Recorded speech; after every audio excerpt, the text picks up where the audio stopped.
اور جن لوگوں کو یہ اللہ کے سوا پکارتے ہیں وہ کوئی چیز بھی تو نہیں بنا سکتے بلکہ وہ خود بنائے جاتے ہیں.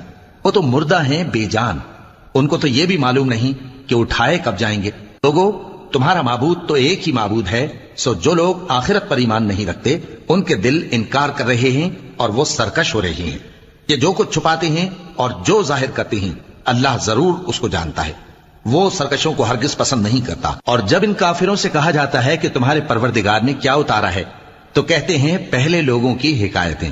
اے پیغمبر ان کو بکنے دو، یہ قیامت کے دن اپنے اعمال کے پورے بوجھ بھی اٹھائیں گے اور جن کو یہ بے تحقیق گمراہ کرتے ہیں ان کے بوجھ بھی اٹھائیں گے. سن رکھو کہ جو بوجھ یہ اٹھا رہے ہیں برے ہیں. ان سے پہلے لوگوں نے بھی ایسی ہی مکاریاں کی تھیں تو اللہ کا حکم ان کی عمارت کی بنیادوں کی طرف سے آ پہنچا اور چھت ان پر ان کے اوپر سے گر پڑی اور ایسی طرف سے ان پر عذاب آ واقع ہوا جہاں سے ان کو خیال بھی نہ تھا. پھر وہ ان کو قیامت کے دن بھی ذلیل کرے گا اور کہے گا کہ میرے وہ شریک کہاں ہیں جن کے بارے میں تم جھگڑا کرتے تھے. جن لوگوں کو علم دیا گیا تھا وہ کہیں گے کہ آج کافروں کی رسوائی اور برائی ہے. ان کا حال یہ ہے کہ جب فرشتے ان کی روحیں قبض کرنے لگتے ہیں جبکہ یہ اپنے ہی حق میں ظلم کرنے والے ہوتے ہیں تو مطیع و فرما بردار ہو جاتے ہیں اور کہتے ہیں کہ ہم کوئی برائی نہیں کرتے تھے. ہاں جو کچھ تم کیا کرتے تھے اللہ اسے خوب جانتا ہے. سو دوزخ کے دروازوں میں داخل ہو جاؤ، ہمیشہ اس میں رہو گے.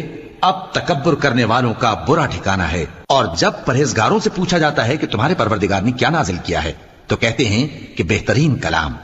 جو لوگ نیکوکار ہیں ان کے لیے اس دنیا میں بھی بھلائی ہے اور آخرت کا گھر تو بہت ہی اچھا ہے اور پرہیزگاروں کا گھر بہت خوب ہے. وہ بہشت جاویدانی جن میں وہ داخل ہوں گے ان کے نیچے نہریں بہ رہی ہیں، وہاں جو چاہیں گے ان کے لیے میسر ہوگا. اللہ پرہیزگاروں کو ایسا ہی بدلہ دیتا ہے.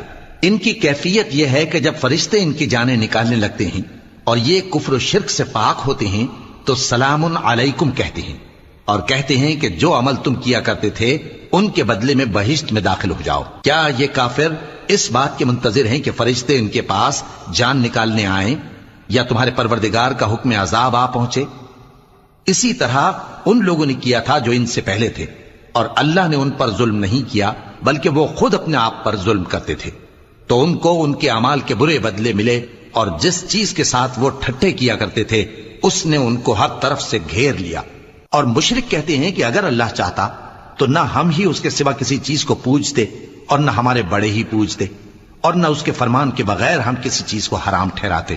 اے پیغمبر اسی طرح ان سے اگلے لوگوں نے کیا تھا تو پیغمبروں کے ذمے اللہ کے احکام کو کھول کر سنا دینے کے سوا اور کچھ نہیں.